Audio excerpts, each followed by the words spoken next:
पुणे शहराच्या झगमगाटापासून अवघ्या 20 किलोमीटर अंतरावर टेकड्यांच्या सावलीत दडलेला एक रस्ता आहे, बावधन फाटा. दिवसा तिथे प्रगतीची चाके धावतात, पण रात्र झाली की त्या रस्त्याचा चेहरा पूर्णपणे बदलतो.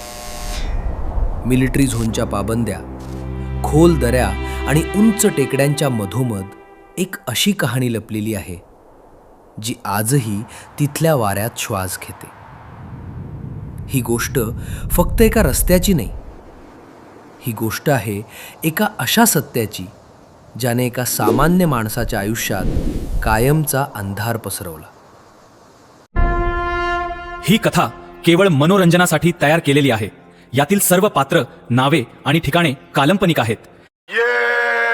बावधन फाटा. मी आहे किंग, इथला किंग, रात्रीचा बॉस. धुक्यातून चालतो, नो लाईट ओनली लॉस. रस्ता तोच पण वाईब फुल डार्क. प्रत्येक वळणावर लपलेलं एक मार्क. हायवे शांत पण हवा हेवी. सावल्या बोलतात तू इथून जाऊ नको बेबी. डोळ्यात आग आणि रस्त्यावर स्मोक. बावधन फाटा हा गेम नाही जोक. गेम नाही जोक, गेम नाही जोक.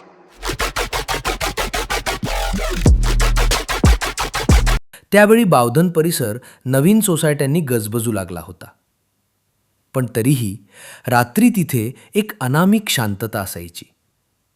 माझा मित्र सुधीर त्या भागात एका आलिशान सोसायटीत राहत होता. IT सेक्टरमध्ये काम असल्यामुळे तो नेहमी उशिरा घरी यायचा, कधीकधी रात्री 3 वाजता. त्या रात्रीही असंच झालं. रस्ते रिकामे, हायवेवर फक्त ट्रक्स. एका बाजूला मिलिटरी जंगल, दुसऱ्या बाजूला अंधारात बुडालेल्या सोसायट्या.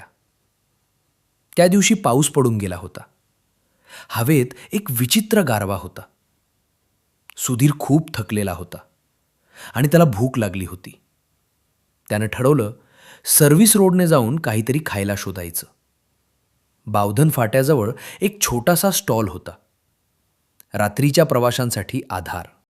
मधुकर, साधा, शांत, मेहनती माणूस.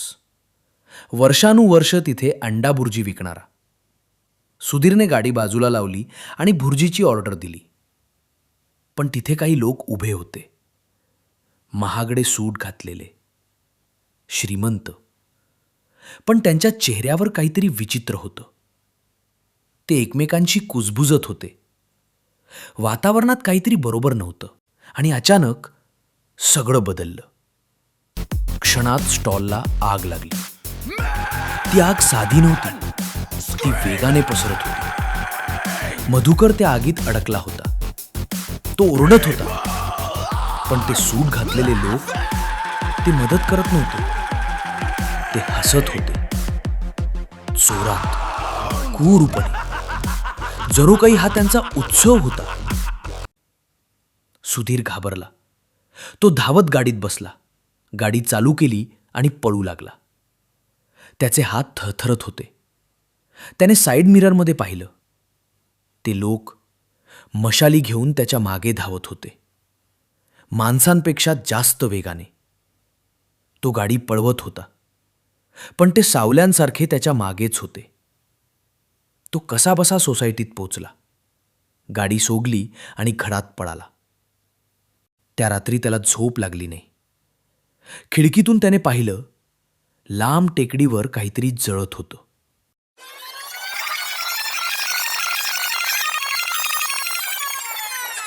दुसऱ्या दिवशी चौकशी केली आणि जे समजलं त्याने त्याचा जीव थरथरला. मधुकर नावाचा माणूस आता तिथे राहतच नव्हता. काही वर्षांपूर्वी जमिनीच्या वादातून बिल्डरांच्या गुंडांनी त्याला आणि त्याच्या कुटुंबाला जिवंत जाळलं होतं. त्या जमिनीवरच आता मोठ्या सोसायट्या उभ्या होत्या. मधुकर शेवटपर्यंत जमीन सोडायला तयार नव्हता आणि म्हणूनच त्याला मरावं लागलं.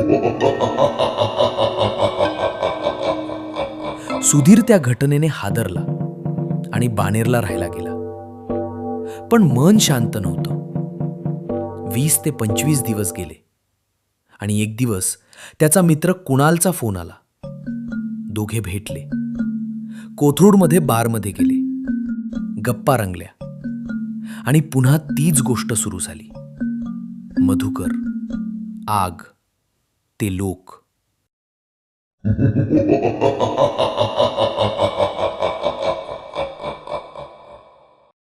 गाडी पुन्हा त्या रस्त्यावर आली. रस्ता संपतच नव्हता. वेळ थांबली होती. कोथरूड ते बावधन काही मिनिटांचं अंतर, पण आता तास गेले तसं वाटत होतं. आणि मग तेच झाड, तीच झोपडी, तोच फाटा, तो लूपमध्ये अडकला होता. पण टाईम 3:45 AM. यावेळेस सगळं परत सुरू झालं. मधुकर पुन्हा जोरात होता. ते लोक पुन्हा होते. ते हळूहळू वळले आणि थेट सुधीर आणि कुणालकडे पाहिले. गाडी चालू होत नव्हती. ते जवळ येत होते. सुधीर आणि कुणाल घाबरले आणि दोघेही गाडीतून बाहेर पडले. दोघेही पळाले टेकडीवर, मागे मशाली. ते दोघे लपले, श्वास रोखून. आणि मग त्या लोकांची डोकी कळून पडली, पण शरीरं अजूनही उभी होती. कुणाल थरथरत होता. सुधीरचं डोकं सुन्न झालं होतं. दोघेही बेशुद्ध पडले. सकाळ. दोघेही उठले. तिथे एक पोल्ट्री होती आणि मधुकरचा बाप. त्यानं सगळं ऐकलं आणि रडायला लागला. त्यानं कबूल केलं. त्यानं 6 बिल्डर मारले, एक एक करून.